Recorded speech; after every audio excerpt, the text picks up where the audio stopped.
Bom dia,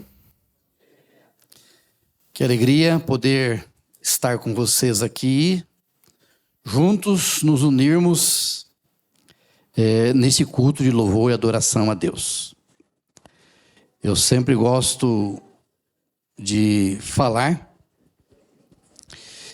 que estar no sábado na igreja cultuando o nome de Deus é estar na casa de Deus, no dia de Deus, o santo sábado, com o povo de Deus, cantando os hinos de Deus, estudando a palavra de Deus, ministrada por um servo de Deus. Amém? Pode ter coisa mais grandiosa do que esta? Esse encontro semanal do povo de Deus. Durante a semana, nós o louvamos, o cultuamos em nossa vida, em nossa casa, no nosso lar. E no sábado, nós nos reunimos para o culto congregacional. Um preparo para o culto logo ali, além, quando Jesus voltar. Amém? Muito bem. Uma alegria também estar pregando aqui nesta igreja. Esta igreja que foi plantada, que nasceu forte, né? E que, pela graça de Deus, vai crescer mais e mais. Eu tenho certeza que, se essa igreja já tivesse um espaço maior, nós já teríamos mais membros aqui. Né? Mas logo, não muito distante aí no futuro, o terreno com certeza será adquirido. Vamos comprar, né, um terreno e construir uma igreja, mais uma igreja, plantar aqui mais uma igreja digna do nome do nosso Deus. Eu quero dizer para vocês que vocês têm o privilégio de ter o pastor Fernando como pastor de vocês. É um homem humilde, é um grande pregador, pregador da voz da profecia, está escrito, e é um suave cantor de Israel. É um privilégio, né? Eu falo que quando eu estava trabalhando na administração da igreja no sul do Brasil, para os 3 estados do sul, Paraná, Santa Catarina e Rio Grande do Sul, nós temos lá a chamada União Sul Brasileira. Aqui em São Paulo, só São Paulo é uma união administrativa da igreja, é chamada de União Central Brasileira. E a União Sul Brasileira é uma das grandes uniões do Brasil. A igreja lá é muito forte. E nas reuniões que tínhamos com o nosso administrador maior, pastor Rodolfo Gorski, ele dizia assim: um sonho de consumo nosso é trazer o pastor Fernando Iglesias para ser pastor na União Sul Brasileira. E ele falou isso mais de uma vez. Só que ele não teve o privilégio disso acontecer nos dias dele. Mas o pastor Fernando foi para a União Sul Brasileira, foi pastor da Igreja Central de Curitiba, uma das maiores igrejas da América do Sul, e se tornou líder da igreja na área de evangelismo e comunicação, lá na União Sul Brasileira. Amém? E vocês hoje têm o privilégio de ter o pastor Fernando como o pastor de vocês. Então, eu tenho orado, desde quando esse projeto começou, tenho orado todos os dias, todas as manhãs pelo pastor Fernando e por essa igreja. E gostaria que você fizesse o mesmo, para que o inimigo não coloque a mão e para que essa igreja continue unida, crescendo mais e mais para a honra e a glória de Deus. Muito bem. Hoje eu vou estudar com vocês, o título, né, da mensagem é a Carta da Alegria. A Carta da Alegria é uma carta de Paulo, evidentemente, e é a famosa Carta de Filipenses. Uma carta pequenina, apenas 4 versículos, uma carta cheia de gratidão, de ternura. Paulo escreve essa carta não como um pastor para as suas ovelhas, como um amigo. É como que um diário de Paulo. E essa carta, nela, transborda também a alegria. Você encontra, em 4 capítulos, você encontra 15 vezes a palavra alegria. E Paulo dizia que a igreja de Filipenses, de Filipos, era a coroa, a alegria dele. Então, eu aprendi ao longo dos anos a amar essa carta. E agora que eu estou aposentado, tem mais tempo, eu vou me aprofundar muito nessa carta. Eu quero me tornar um especialista na carta de Filipenses. Poderia não estudar Apocalipse, não, Filipenses. Por quê? Porque a gente encontra na vida muitas pessoas sofrendo com lutas, dificuldades, tristes, deprimidas. Uma receita tremenda para elas a ler a carta de Filipenses. Por quê? Quando Paulo escreveu a carta de Filipenses, ele estava preso. E você não encontra em toda a carta de Filipenses nenhuma palavra de reclamação, de lamento, de murmúrio. Só palavras de orientação, de carinho, de alegria. Ele exalta a pessoa de Jesus, não como seu exemplo, mas como a sua vida. Então aí, quando você pega a carta de Filipenses, você encontra textos assim: aquele que começou a boa obra em vós, há de completá-la até o dia de Cristo Jesus. Fantástico. Deus nunca começa uma obra e termina uma obra inacabada. Ele vai concluir essa obra, se você deixar, se você permitir. Amém? Quando você pega essa carta, você encontra Paulo dizendo: uma coisa faço, esquecendo as coisas que para trás ficam. Quando Paulo olhava para o seu passado, quanta luta, perseguição à igreja, ele se considerava o pior dos pecadores. Mas ele disse: eu me tornei um especialista. Uma coisa faço, esquecendo as coisas que para trás ficam, eu avanço para aquelas que estão diante de mim, para o prêmio da soberana vocação de Deus em Cristo Jesus. Amém? Tremendo. Você encontra Paulo dizendo o seguinte, ele sofrendo em lutas: eu aprendi a viver feliz em toda e qualquer situação. Você encontra em Filipenses Paulo dizendo assim: tudo posso naquele que me fortalece. É realmente a carta da alegria.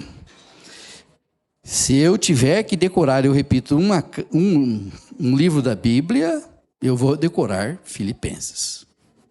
E vou estimular minha esposa a fazer o mesmo, porque a Neuci, uma vez, ela participou de um grande concurso bíblico na cidade de Florianópolis, na Igreja do Estreito. Um concurso demorado. Foram muitas etapas do livro do Apocalipse. E o último, e ela ficou para o final. Ela é mais um moço. A final, a grande final, né? Os dois. E ela decorou os 3 últimos capítulos do Apocalipse, porque a prova final era dos 3 últimos capítulos do Apocalipse. E aí, no dia, pela manhã, eu encontrei, né, o sogro do rapaz que ia concorrer com ela, que era meu amigo. Eu disse assim: ó, amigo, não quero te desanimar não, mas a Neuci já ganhou esse concurso.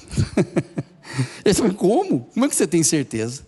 Porque é o seguinte, ela decorou os 3 últimos capítulos, que a prova será sobre os 3 que ela decorou. Ela ficava com a Bíblia, a gente ficava com a Bíblia e ela ficava falando, e a gente conferindo se ela estava, né? E não deu outra, ela ganhou, né? Agora vou estimulá-la também a decorar aqui Filipenses, porque é tremendo esse livro. É uma receita para qualquer pessoa triste, desanimada, sem propósito na vida. Filipenses, a carta da alegria. E eu gosto muito de falar de alegria, meus amigos. Não sou muito também de contar história, mas estou contando umas histórias aqui hoje. Porque você sabe, né? O tempo hoje é nosso, né? Seguinte, eu sempre fui um moço, um garoto muito alegre, muito feliz. Sempre. E quando eu era pastor, estudando teologia, também muito alegre, muito feliz. E eu vou provar isso para vocês. Eu quero que projete aí um slide, o primeiro slide. Pode projetar para nós aí? Muito bem. Aí, essas fotos saíram num livro chamado Nominata. Os formandos em teologia faziam um livro, um álbum, e era distribuído para os líderes da igreja do Brasil inteiro para serem chamados, serem escolhidos. Muito bem. A minha turma tinha 111 pessoas, 111 formandos. A maior turma até então, 1983. E aí, fui por uma curiosidade, fui dar uma olhada, né? Dos 111, apenas 3 teologandos formandos saíram sorrindo. Mas o mais sorridente era o 18º ali, Dirceu.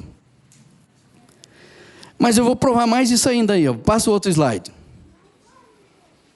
Nós éramos 2 turmas. Essa é uma turma, a turma que eu pertencia. No meio lá está o professor, o único que está de terno lá, doutor, professor de teologia, nosso amigo Davi Bravo.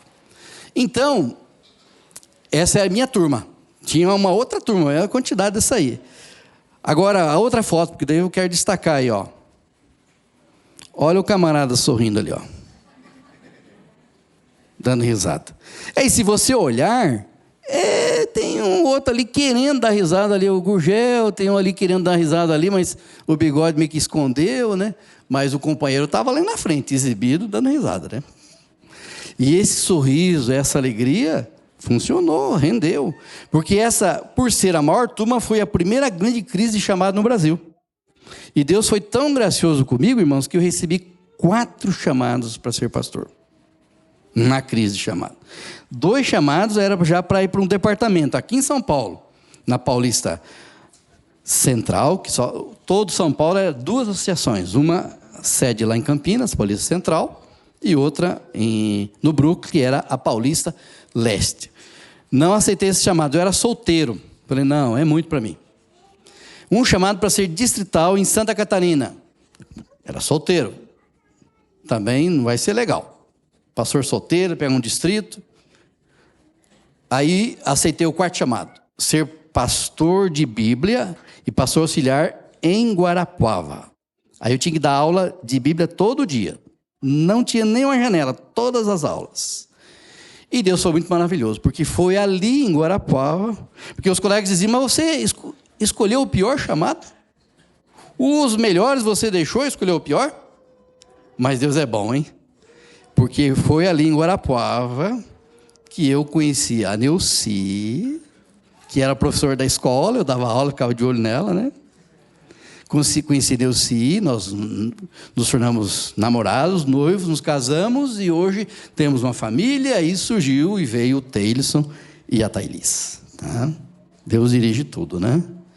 Mas então, lá em Guarapuava, já eu começo no sermão aqui. Lá em Guarapuava, só vou contar esse episódio aqui da alegria. Como eu fui ser professor de Bíblia, o diretor, Haroldo Linhares, era o xerifão da escola. A escola era conhecida a escola do professor Haroldo, porque ele era diretor há 50 anos na escola. Os deputados, prefeitos, todo mundo que tem autoridade na cidade devia passar pela escola adventista. Era um renome a escola. Então, a escola do professor Haroldo, não era a escola adventista, a escola do professor Haroldo. E ele era líder, durão. A escola tinha disciplina. Então, ele me chamou, ia ser professor de Bíblia. Não havia nem sido preparado para isso. Não fiz essa matéria na faculdade. Aí, mas eu perguntei para muita gente que era professor de Bíblia, como deveria fazer, como, né? A gente tem que ser humilde. Buscar ajuda, né? E ele disse assim, ó, você não pode sorrir para os alunos. Você tem que ser um camarada sério. Não pode mostrar os dentes. Se você mostrar, e ele era sério, hein? Se você mostrar os dentes para os alunos, eles vão tomar conta de você. Vão acabar com a tua aula. Ainda mais religião, que é uma matéria que não reprova. Tá bom, eu ouvi o conselho dele, saí da sala e disse, espera sentado. Espera sentado que eu vou ficar sério, né? Falei, eu vou fazer justamente o contrário. Eu vou ganhar esses alunos pelo sorriso, pela alegria, pela amizade. Então, eu entrava na sala de aula, procurava dar aulas criativas, e sempre sorrindo, brincando com as crianças, os alunos, guardando o nome deles. Chegava na hora do recreio, todos os professores, inclusive a Neuci, mesmo eu estando de olho na Neuci, na hora do recreio, ao invés de ir para a sala dos professores, eu ficava no meio dos alunos, o tempo todo, em todas as aulas. no meio dos alunos, interagindo com eles, brincando com eles, conversando com eles. Aí vinha um, me dava um pirulito, eu pegava aquele pirulito, dava para outro, ganhava um monte de bala, distribuía as balas, e aquela festa, um político danado. Mas a gente foi ganhando as crianças pelo amor. Olha o poder do amor, gente. O poder da alegria, o poder da bondade. Que poder tem? E eu fui professor ali, daquelas crianças, e fui paraninfo de formandos e padrinho de turma, pela amizade. Mas aconteceu um episódio que, só para vocês terem uma ideia. Então, quando eu ia fazer a chamada, parece que na quinta série, ia fazer a chamada, começava a fazer a chamada, fulano, ciclano, beltrano, que eu percebi, os alunos estavam tudo ao redor da mesa. Aluno de quinta série, né? Ali, o que estão fazendo aí? Professor, tal, né? Beleza. Aí um dia, cheguei na sala de aula e eles disseram, professor, nós temos uma proposta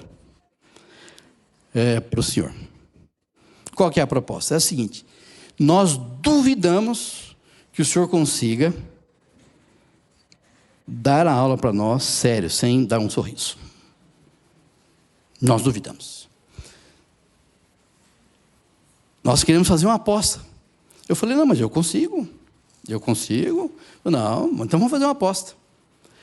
Mas que aposta? Fizeram a proposta. É o seguinte.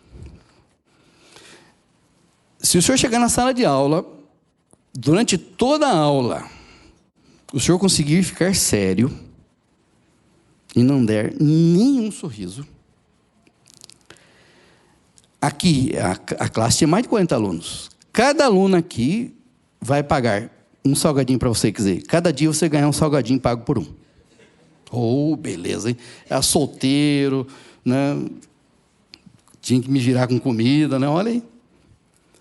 Agora, se a gente fizer o senhor sorrir, se o senhor sorrir, aí é o contrário. Aí você vai pagar um salgadinho para cada um deles aí.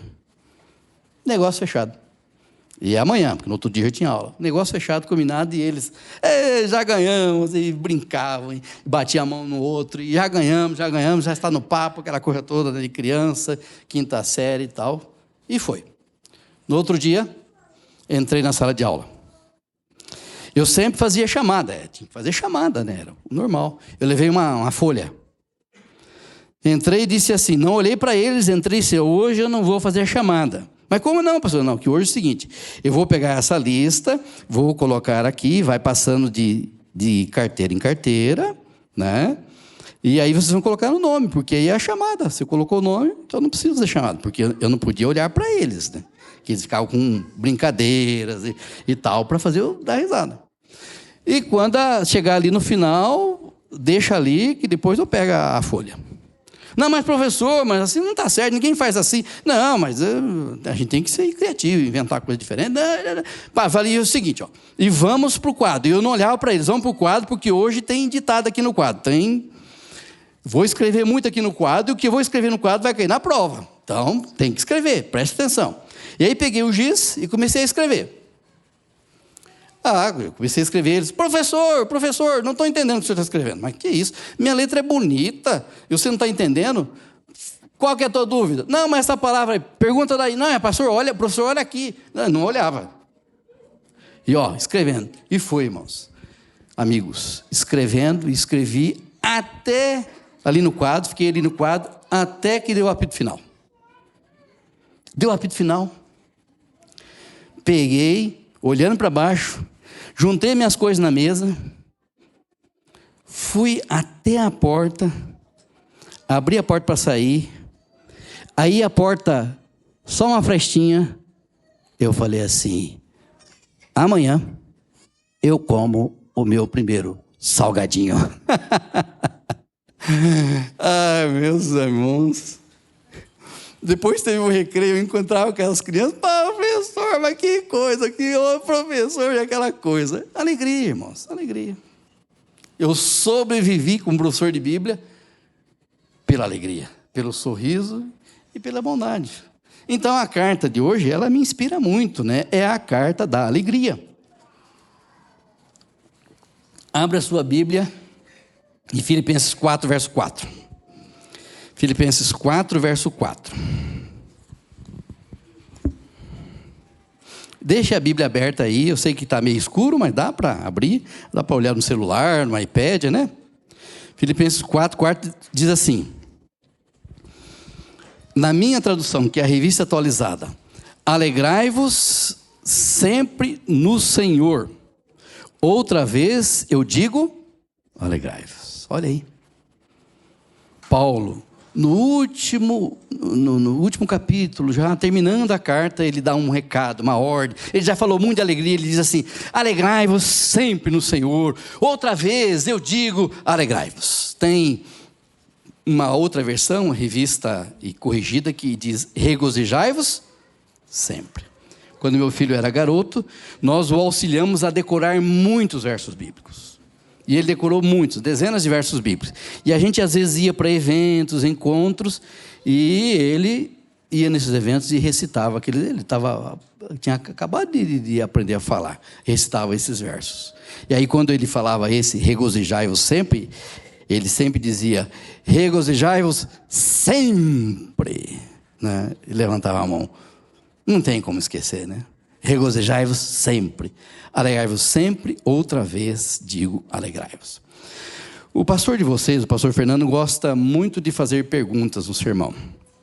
Eu já não tenho muito esse costume, mas hoje eu vou fazer uma pergunta aqui. Pessoal. E nós não gostamos de perguntas pessoais, porque as perguntas pessoais, elas invadem a nossa privacidade, nos colocam contra a parede. A pergunta é, você é uma pessoa feliz? Você é uma pessoa realmente feliz, alegre? Não precisa responder. Porque também não é tão simples para responder essa pergunta. Quero aumentar, ampliar, mudar um pouco a pergunta. Seu marido, sua esposa, seus filhos, seus pais, seus irmãos aqui na igreja, seus colegas de estudo, de trabalho, eles podem confirmar, atestar, testemunhar que você é uma pessoa feliz, que você é uma pessoa alegre? Lá em Provérbios, não vamos ler, só vou mencionar, 31, verso 28, nós encontramos ali o relato da mulher virtuosa.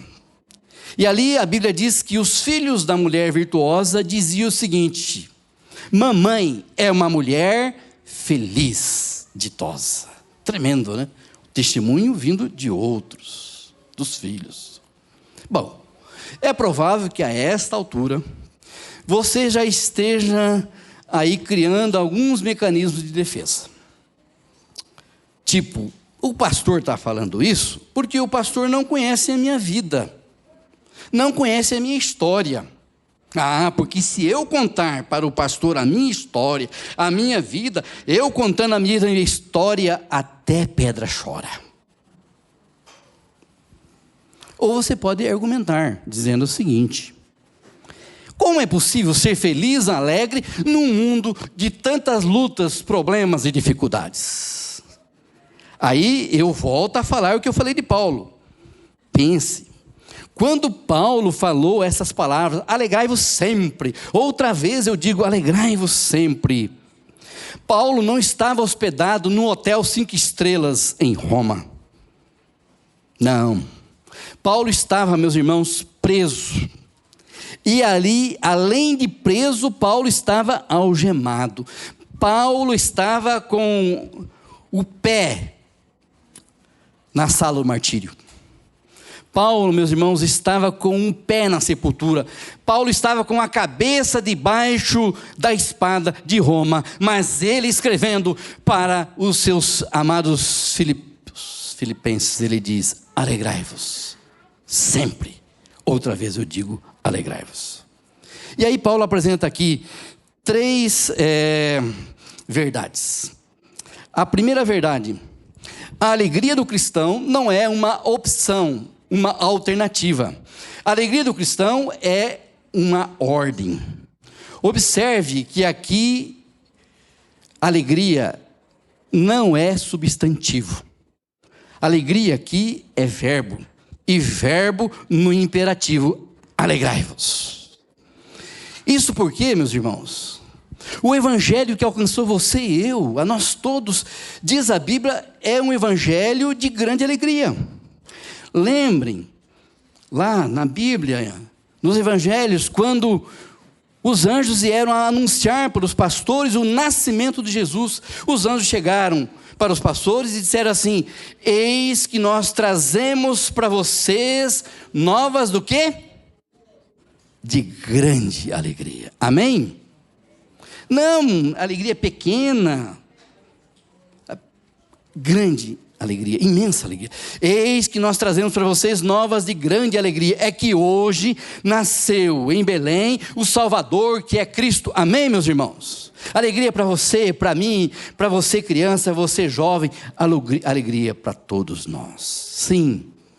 Porque o reino de Deus que está dentro de nós, diz a Bíblia, é alegria no Espírito. Porque a Bíblia diz que o fruto do Espírito é alegria. Então, meus irmãos, alegrai-vos no Senhor, sempre. Outra vez eu digo, alegrai-vos.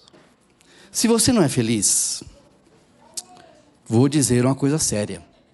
Você está pecando. Você está desobedecendo uma ordem de Deus. Outra coisa, Paulo diz, alegrai-vos sempre. Alegria não é algo de um momento. Alegria é um modo de vida. Sempre. Mais algumas perguntas. Você tem problemas na sua família, na sua vida, ou só eu tenho? De vez em quando alguém na sua família fica doente ou só acontece na minha família? De vez em quando o dinheiro fica curto? Ou de vez em sempre, na sua casa ou só na minha? Então, Paulo quer dizer, meus irmãos, que a alegria do cristão, além de ser uma ordem, de ser imperativa, ela deve ser ultra circunstancial.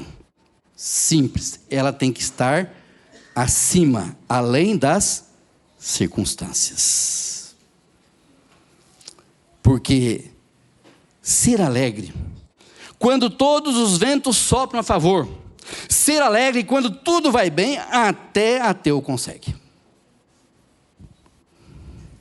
O grande desafio é você e eu sermos pessoas felizes, apesar das lutas, apesar das circunstâncias adversas, difíceis da vida. Isso porque, meus irmãos, a alegria do cristão não é a presença de coisas boas e ausências de coisas más, ruins. Na verdade, a alegria do cristão não é um sentimento, não é uma emoção. A alegria do cristão tem um nome, tem um endereço, e esse nome, esse endereço é Jesus Cristo.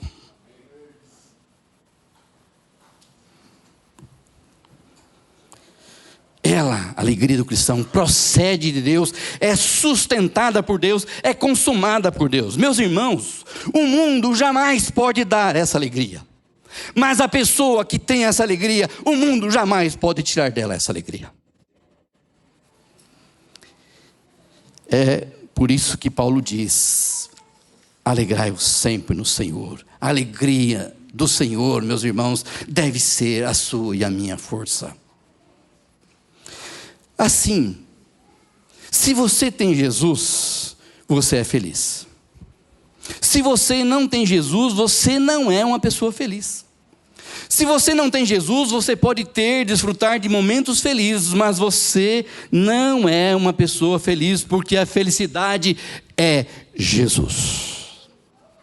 Ellen G. White, grande escritora da Igreja Adventista do Sétimo Dia, escreveu mais de 100.000 palavras.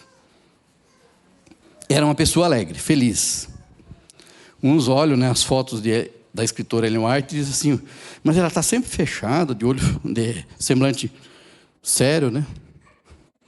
Imagina naquele tempo você tirar uma foto, né? Se ficar meia hora fazendo pose, sorrindo, né? Ninguém conseguia, né? Mas as pessoas que viveram com ela, foram vizinhos dela, eles testemunhavam que ela era uma mulher alegre, feliz. E ela escrevendo um dos seus livros para os jovens, o livro Mensagem aos Jovens, na página 34, ela diz assim, isso é tremendo. Os que em todas as coisas consideram, fazem de Deus o primeiro, o último e o melhor, são as pessoas mais felizes do mundo. Amém? É uma regra certa. Quem faz de Jesus o primeiro, o último e o melhor, essas pessoas são as mais felizes do mundo. Escreveu também: a verdadeira, a feliz, a ditosa vida da alma é ter Cristo no coração. Você não precisa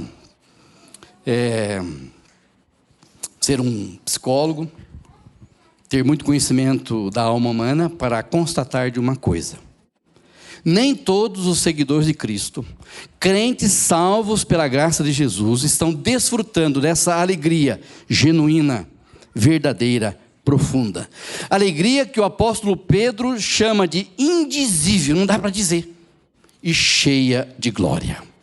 Basta olhar para o semblante de algumas pessoas, alguns cristãos, conversar um pouco com eles, e muitas vezes você vai perceber uma aura de tristeza no rosto, um semblante fechado. E a pergunta é: por que isso? O que está acontecendo? A resposta, meus irmãos, pode ser dada da experiência de Davi. Nós não vamos ler, por causa do tempo, só vou mencionar. Está lá em 1 Samuel 30. Davi tinha um grupo de 600 homens que lutavam com ele, participavam com ele de guerras, de batalhas. Eles moravam numa cidade chamada de Ziclag. Ali morava Davi, a família dele, os filhos e dos homens deles também. E um dia eles saíram para uma empreitada militar. Quando eles voltaram, na cidade de Ziclag, na fortaleza deles, cidadela deles, eles encontraram a cidade saqueada, queimada, ferida. Os inimigos, no caso os amalequitas, levaram embora os filhos de Davi, as esposas de Davi, as esposas e os filhos dos seus homens. A Bíblia diz que Davi chorou até não ter mais forças. Imagina, um general, um homem de guerra forte, chorou até não ter mais forças. Seus homens queriam apedrejá-lo e ele estava angustiado. Mas, meus irmãos, a Bíblia diz que neste momento tão difícil, Davi se reanimou no Senhor. Amém? Com Deus sempre há uma saída. Com Deus sempre há um escape. Lute mais, olhe para cima, estenda a sua mão. Deus está ali. E ele se animou no Senhor e fez algo tremendo. Ele orou, irmãos. É isso que muitas vezes ele tem que fazer. Nas lutas, nas dificuldades, nós temos que se animar no Senhor e temos que nos valer do recurso da oração. Ele orou, uma oração curta, simples, pequena, porque para Deus não precisa falar muito. Ele orou, a oração dele tinha duas perguntas: Senhor, devo perseguir este bando? Esses inimigos? Primeira pergunta. Segunda pergunta: vou alcançá-los? E Deus disse para Davi: Davi, meu filho, persegue o bando, porque você vai alcançá-los, e você vai resgatar, vai trazer de volta tudo que eles roubaram de você. Nós sabemos que essa foi a história, porque quando você segue a orientação de Deus, você sempre vai acertar.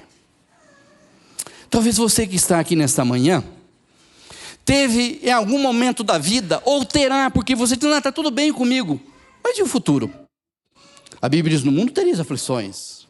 Nós sabemos que os dias que estão à nossa frente não serão dias fáceis. Nós sabemos. Então, o que eu estou falando vale para o passado, para o presente e para o futuro. Mas se você que está aqui nessa manhã teve a sua alegria saqueada, roubada, e algum dia da vida a sua alegria venha a ser saqueada, roubada, quer dizer para você que hoje, nesta manhã de sábado, você pode ter de volta aquilo que o inimigo roubou, saqueou de você. Porque o Deus da Bíblia, o Deus de Davi, o Deus que eu conheço, o Deus de Paulo, é o Deus da restituição. Assim, vamos olhar, para esta carta de Filipenses e descobrir, meus irmãos, quais são as coisas que estão saqueando, roubando a nossa alegria. Eu penso que essa carta também foi escrita para nos advertir das coisas que podem roubar a nossa alegria. Então, com a sua Bíblia aberta em Filipenses capítulo 1, nós vamos ver aqui a primeira coisa que pode roubar, saquear a sua alegria. Filipenses capítulo 1, versos de 12 a 14. Acompanhe comigo a leitura para você entender, né? Filipenses capítulo 1, versos 12 e 13. Até 14, desculpe. O texto diz assim, preste atenção. Quero ainda, irmãos, cientificar-vos de que as coisas que aconteceram têm antes contribuído para o progresso do Evangelho. Verso 13. Veja, ele está falando de coisas. Quero que vocês saibam que as coisas que aconteceram têm contribuído para o progresso do Evangelho. De maneira que as minhas cadeias em Cristo se tornaram conhecidas de toda a guarda pretoriana e de todos os demais. Verso 14. E a maioria dos irmãos, estimulados no Senhor por causa das minhas algemas, ousaram falar com mais coragem da palavra de Deus. Muito bem, então veja, Paulo fala aqui, quero que vocês saibam que as coisas que me aconteceram. Meus irmãos, as coisas que nos acontecem são as circunstâncias da vida. E as circunstâncias da vida pode ser a primeira coisa a roubar, saquear a nossa alegria. Sabem por quê? Porque as circunstâncias acontecem com você, querendo você ou não, planejando ou não, sonhando ou não. As circunstâncias da vida, meus irmãos, muitas vezes elas chegam de súbito, sem enviar uma mensagem, sem enviar um telefonema, apertar a campainha, sem mandar um WhatsApp. Essas circunstâncias vêm, chegam na nossa vida, arrombam a nossa vida, transformam a nossa vida e põem a nossa vida de cabeça para baixo. Não é verdade? É assim. Por exemplo, pode ser um acidente grave, deixando cicatrizes. Uma doença súbita. Um divórcio doloroso. 20, 30 anos de casamento, e aí o divórcio. Um luto traumático. Pensem aí na Flávia Gasparini, a jovem da nossa igreja na Central. 6 meses de casado.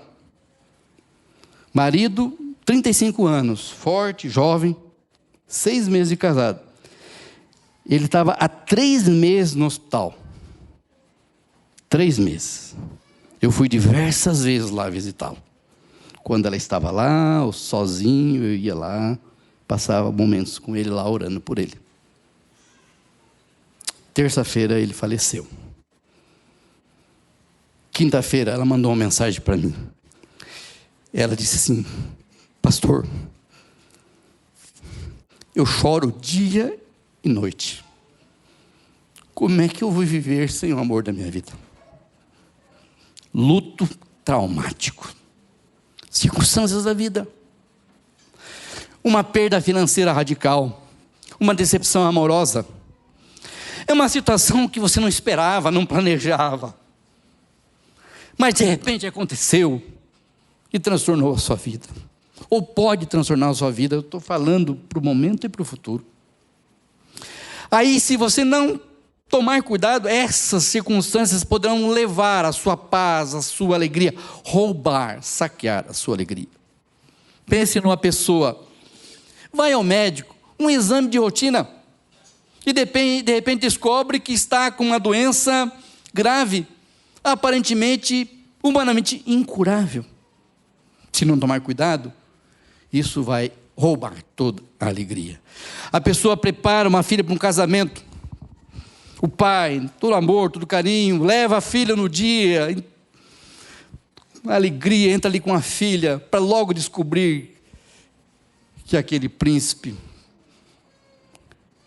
é bruto, violento, transformando a vida daquela moça, daquele casamento, daquela filha no inferno. Você cria um filho com amor, carinho, na juventude se envolve com más companhias, se envereda pelo mundo das drogas, se torna um dependente, e você continua amando aquele filho, mas é uma dor.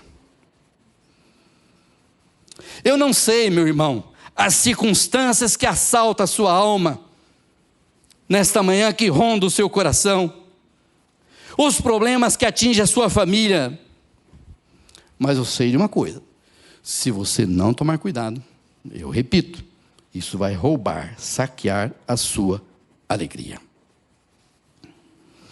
Aí quando Paulo diz que as coisas que me aconteceram, veja, Paulo está preso, algemado, e ele diz: as coisas que me aconteceram contribuíram para o progresso do Evangelho.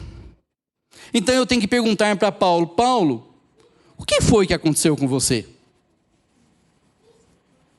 O que foi que aconteceu com você que, ao invés de roubar, saquear, tirar a sua alegria, contribuiu para a pregação do Evangelho?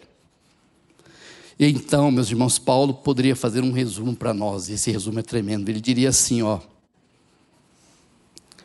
eu fui perseguido na cidade de Damasco, eu fui rejeitado na cidade de Jerusalém, eu fui esquecido na cidade de Tarso, eu fui apedrejado na cidade de Listra, eu fui preso e açoitado em Filipos, eu fui escorraçado de Tessalônica, fui enxotado de Bereia, fui chamado de tagarela em Atenas, fui chamado de impostor em Corinto, enfrentei feras em Éfeso, fui preso para Jerusalém, fui acusado em Cesareia, enfrentei um naufrágio para Roma, fui picado por uma cobra e cheguei preso e algemado em Roma. Mas eu quero dizer para vocês que essas coisas que me aconteceram antes contribuíram para o progresso do Evangelho. Amém, irmãos?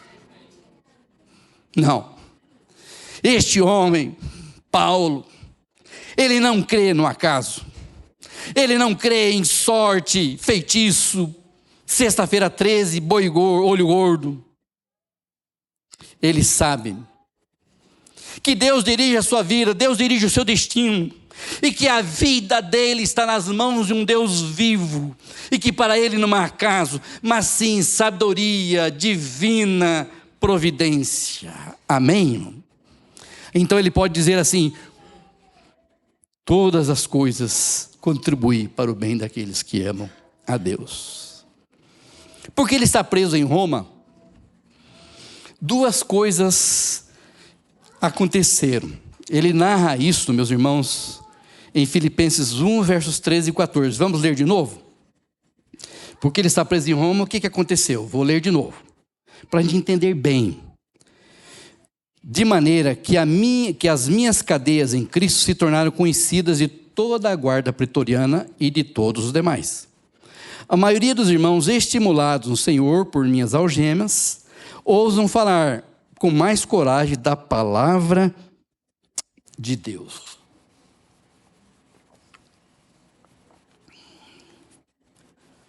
Vejam, porque Paulo estava preso, a igreja foi estimulada, encorajada a pregar. Porque eles pensaram assim: Paulo preso está pregando, e nós livres não estamos fazendo nada. Nós temos que trabalhar, nós temos que pregar. Então a igreja, olhando para Paulo, se estimulou a pregar para o exemplo de Paulo.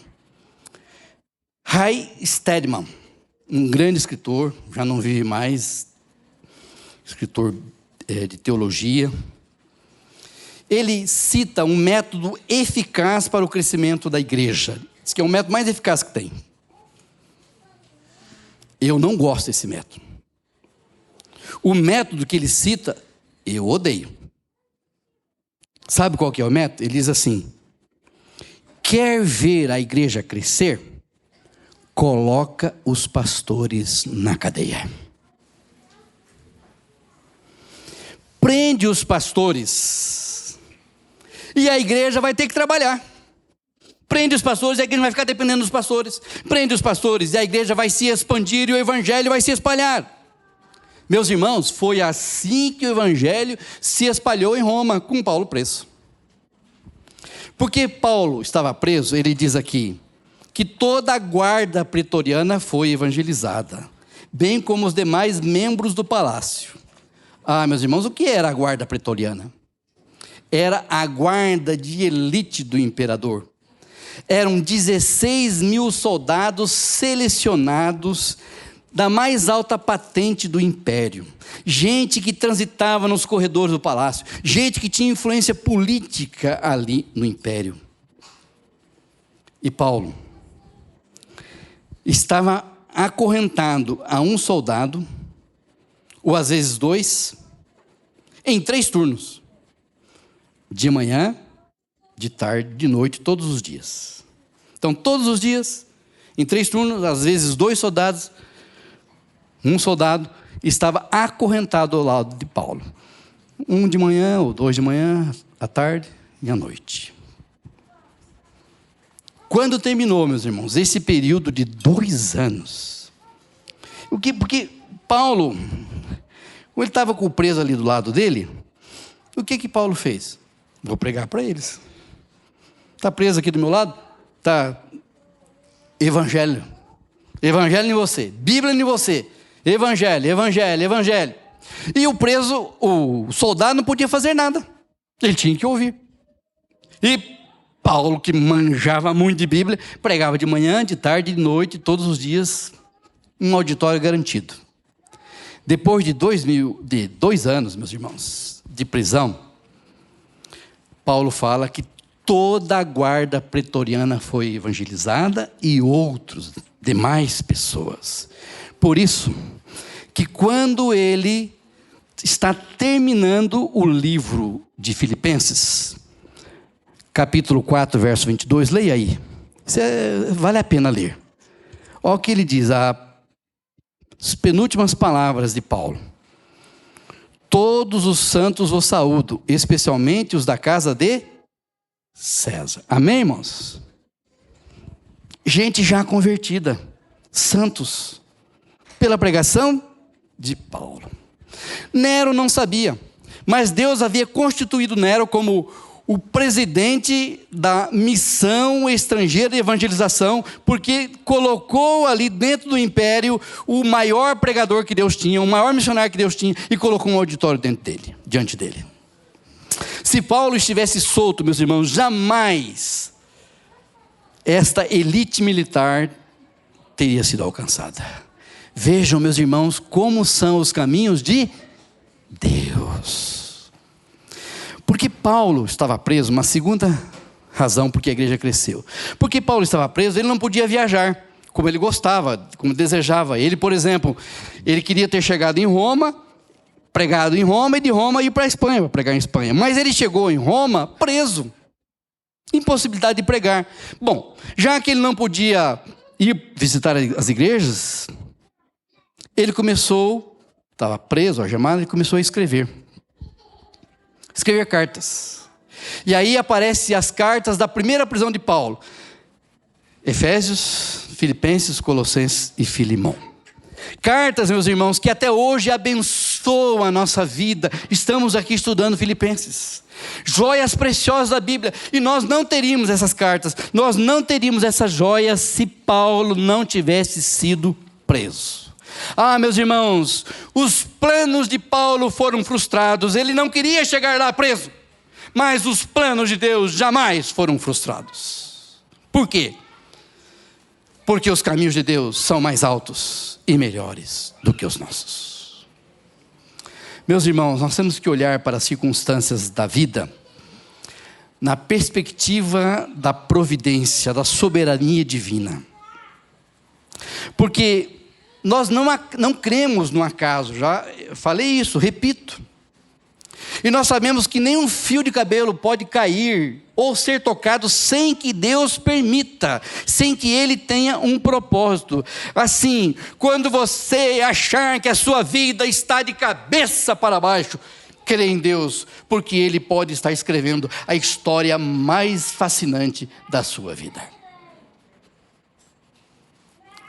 O segundo ladrão da alegria aqui. Filipenses 2, versos 3 e 5. Vamos ler, irmãos. Filipenses 2, versos 3 e 5. Na verdade, essa carta, cada capítulo é um ladrão da alegria. Hoje só estou falando dos dois. Próxima vez que eu pregar aqui, eu vou falar dos outros dois. Porque cada capítulo 1 é um ladrão. O 2 é uma outra coisa que rouba a alegria. O capítulo 3 fala de uma outra coisa que rouba a alegria. E o capítulo 4, uma quarta coisa que rouba a alegria. Então, leiam comigo Filipenses 2, versos 3 e 5. Diz assim, a partir do verso 2 também. Olha, completai a minha alegria, é a carta da alegria. De modo que penseis na mesma coisa, tenhais o mesmo amor, sejais unidos na alma, tendo o mesmo sentimento. Nada façais por partidarismo ou vanglória, mas por humildade, considerando cada um os outros superiores a si mesmo. Não tenha cada um em vista o que é propriamente seu, senão o que é também dos outros. E aí ele diz, tende em vós o mesmo sentimento que houve também em Cristo. Meus irmãos, a segunda coisa que rouba as nossas alegrias, a nossa alegria, o segundo ladrão de alegria, são as pessoas.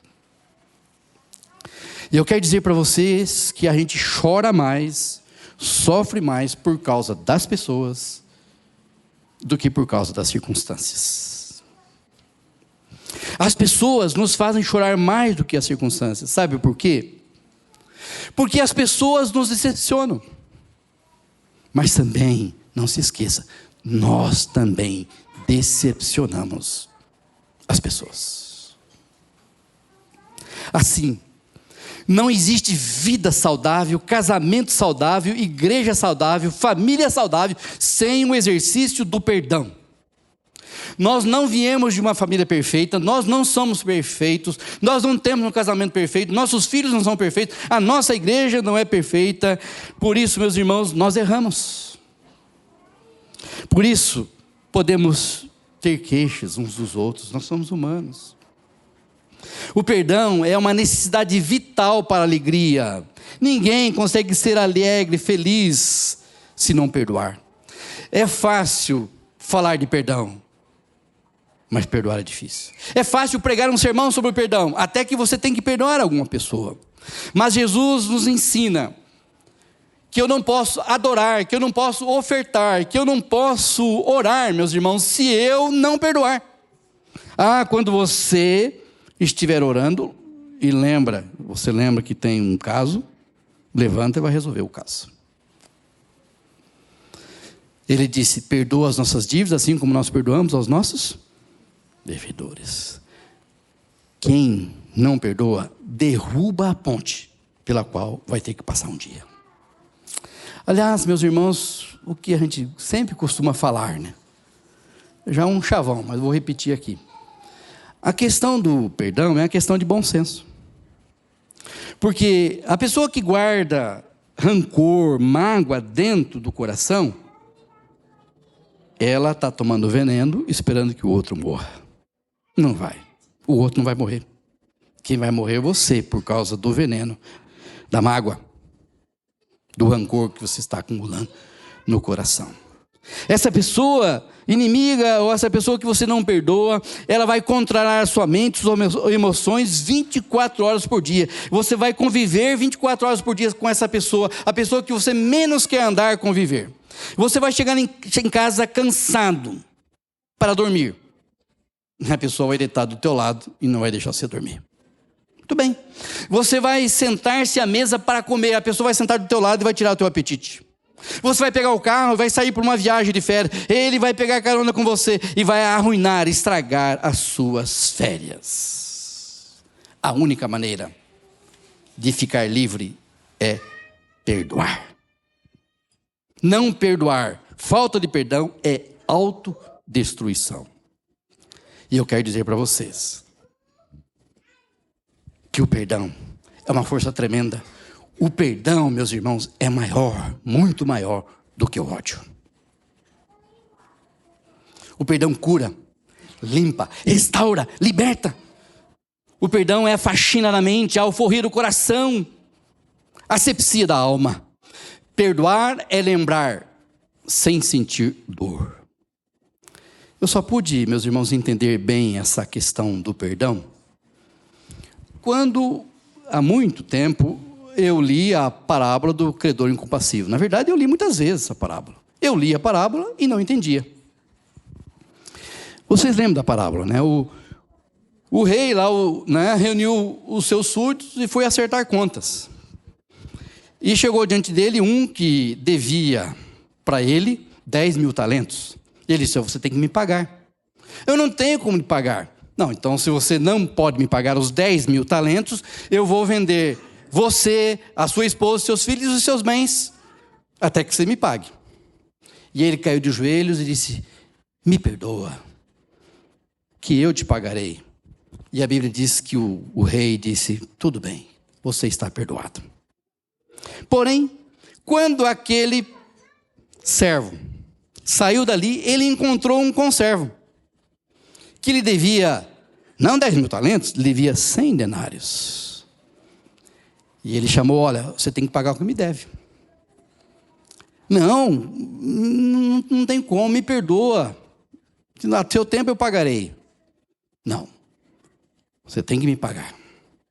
E a Bíblia conta que o servo lançou o conservo no castigo. O rei ficou sabendo do que aconteceu. Chamou o servo e disse: servo malvado, eu perdoei você da sua dívida de 10.000 talentos. E você não podia perdoar a dívida do seu conservo de 100 denários? Primeira vez, segunda vez, diversas vezes que eu li, eu não entendi nada. Por quê? Eu não sabia, meus irmãos, o que eram 100 talentos, 10.000 talentos. Eu não sabia o que era 100 denários, porque essa não é a minha moeda. Na verdade, Jesus contou numa parábola, ele contou uma hipérbole. Porque nenhum judeu podia dever 10.000 talentos no primeiro século. Sabe por quê? O que são 10.000 talentos? Simplesmente um talento equivale a 35 quilos de ouro. Então, 10.000 talentos são 350.000 quilos de ouro. Simplesmente, tem o irmão Eliseu que tem caminhão, simplesmente 10 caminhões truques cheios de barras de ouro. Para vocês terem uma ideia, todos os impostos da nação, Judeia, Samaria, Pérea, Galileia, todos os impostos de um ano era no valor de 800 talentos. 10.000 talentos equivaliam a impostos da nação, de toda a nação, por 13 anos. Naquela época, o salário do trabalhador era de 1 denário por dia. Para um homem ganhar 10.000 talentos, se o salário era 1 denário por dia, para ganhar 10.000 talentos, teria que trabalhar 150.000 anos sem interrupção. Assim, aquele homem que prometeu pagar a dívida que ele tinha de 10.000 talentos, ele estava fazendo simplesmente uma promessa que ele jamais, nunca poderia cumprir. Só que este homem encontrou aquele que lhe devia 100 denários. Ele exigiu o pagamento. E que são 100 denários? São denários?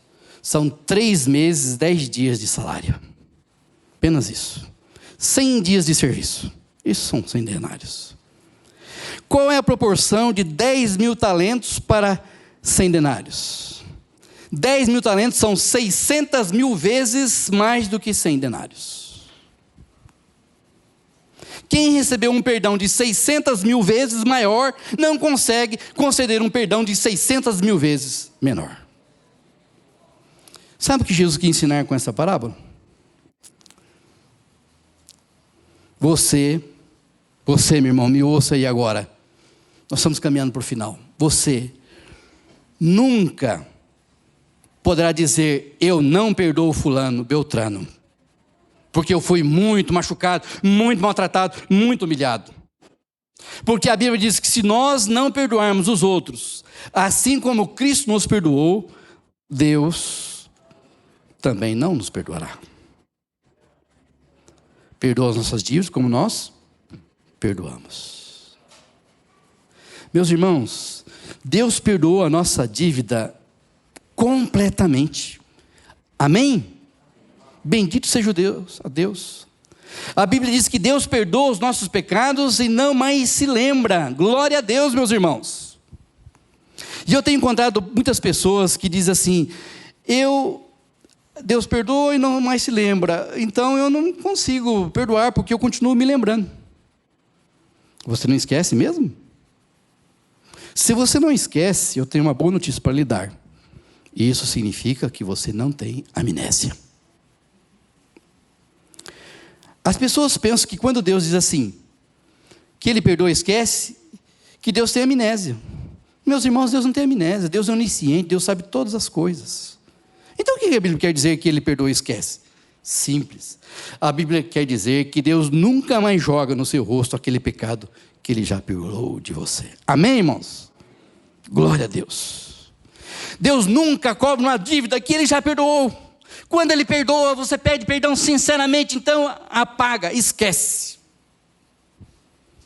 Talvez você nunca vai esquecer uma palavra, uma atitude. Quando isso vem à sua mente, se você perdoou, você vai dizer: essa dívida já foi paga. Você vai lembrar a cena, vai lembrar da palavra. Mas isso não te atormenta mais, porque perdoar é lembrar sem sentir dor. E eu quero estimular você a perdoar. Talvez, e logo, talvez você tenha que fazer uma viagem, fazer uma ligação, fazer uma visita, escrever uma carta. Não guarde mágoas, não deixe pendências nessa área. Tome a decisão de perdoar, porque o perdão cura, restaura, renova a alma. Quando a gente olha para a igreja de Filipos, a igreja de Filipos é uma igreja maravilhosa, missionária. A igreja de Filipos, meus irmãos, ela foi a igreja que mais se uniu a Paulo no que diz respeito a dar e receber. A igreja de Filipos ajudou Paulo em Corinto, em Roma, em um monte de lugares, Tessalônica. Porta para dentro, a igreja de Filipos, porta para fora, a igreja de Filipos era maravilhosa, missionária. Porta para dentro, a igreja de Filipos era cheia de problemas. Paz, meus irmãos, até as mulheres tinham problemas lá na igreja de Filipos. E quando numa igreja as mulheres têm problemas, aí é complicado. Porque lá em Filipenses 4:2, nós não vamos ler, diz assim: eu rogo que as irmãs Sintique e Evódia entrem em acordo. Ó, 2 nomes aí, joia para colocar nos filhos, né? Sintique e Evódia. Paulo diz que essas 2 líderes estavam batendo a cabeça. Então, quando Evódia dirigia o louvor, Sintique não aparecia na igreja. Quando Sintique vinha e dirigia o louvor, Evódia não aparecia. E elas não conseguiam resolver o problema, e a Bíblia lhe diz que alguém teve que ir lá ajudá-las. Paulo fala que tinha alguns irmãos na igreja trabalhando desde que eles aparecessem, ele chama isso de vanglória. Paulo fala que tinha outros trabalhando desde que o grupo aparecesse, ele chama isso de partidarismo. Paulo fala que tinha gente narcisista na igreja, porque só pensava neles. Então disse Paulo: não, pense naquilo que é do Senhor. Paulo fala aqui que tinha gente que dizia para Paulo: olha, Paulo, aqui na igreja tem gente que não dá. Não dá não, Paulo. Gente que dá azia em copo de bicarbonato. Aí Paulo diz assim: meus irmãos, tenham vocês o mesmo sentimento que houve também em Cristo. Amém, irmãos? Que sentimento? Ele estava lá na cruz, sendo açoitado, zombado, ferido, e ele diz assim: Pai, perdoa-lhes, porque não sabem o que fazem. Esse é o sentimento. Tome a decisão, meu irmão, de perdoar. Faça uma asepsia do seu coração. Do contrário, as pessoas que machucaram você vão roubar a sua alegria. E eu quero concluir essa mensagem dizendo o seguinte: que nada roube de você a alegria da salvação. Davi, lá no Salmo 51, quando ele estava lutando com sua vida e seus pecados, ele diz assim: Senhor, restitua para mim a alegria da tua salvação. É tudo que Davi queria. Me devolva, Senhor, restitua para mim a alegria da tua salvação. Você tem muitos motivos para se alegrar no Senhor. Primeiro, Jesus ama você, e Ele ama você como se você fosse a única pessoa do planeta. A única. Segundo, Ele ama tanto você e demonstrou esse amor quando Ele morreu por você na cruz do Calvário, pagando toda a sua dívida. Não era Ele que devia. Não era Ele que tinha pecado, era você, eu. Mas Ele foi lá na cruz e pagou toda a nossa dívida. Terceiro, ter a certeza do amor de Deus, do perdão de Deus, traz paz ao nosso coração e nos motiva a perdoar. Quarto, além de tudo isso, Deus anda conosco todos os dias, 24 horas por dia. A Bíblia diz: não dormita o guarda de Israel, eis que estou convosco todos os dias até a consumação do século. Quinto, e Deus tem um propósito principal para a sua vida. Sabe o que é? Levar você para o céu. Você pode ter recursos financeiros, uma bonita família, sucesso nos negócios, tudo isso vem no pacote, vem de arrasto. Mas o objetivo principal de Deus é levar você para o céu. É isso. Ele tem saudades de você. Ele colocou essa esperança no seu coração. A Bíblia chama essa esperança de viva esperança. E por último, meu irmão, alegre-se no Senhor. Não deixe que as circunstâncias, que as pessoas roubem da sua vida a alegria. Então, meus irmãos, alegrai-vos no Senhor sempre. Outra vez eu digo para vocês, alegrai-vos. Amém? Fique em pé e eu quero fazer a oração final.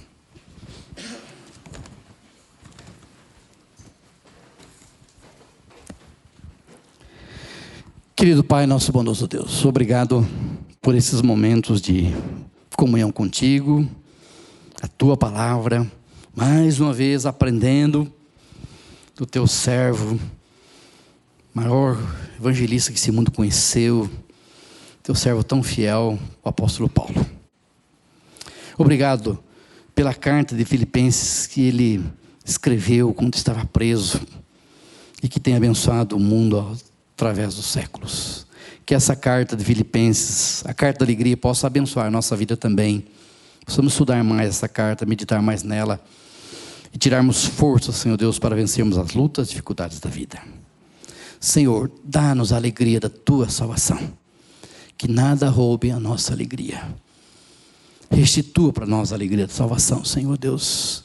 E que quando Jesus voltar, que o sonho maior que Ele tem, que é nos levar para o céu, que nós possamos tornar esse sonho para Ele uma realidade, ao recebê-lo, ao contemplá-lo, e com a maior alegria do mundo ouvir o Mestre dizendo: venha meu filho e entre no reino que eu preparei para você desde a fundação do mundo. Que cada pessoa que está aqui, cada criança, homem e mulher, esteja lá naquele dia, pela graça inaudita de Jesus. Amém. Obrigado.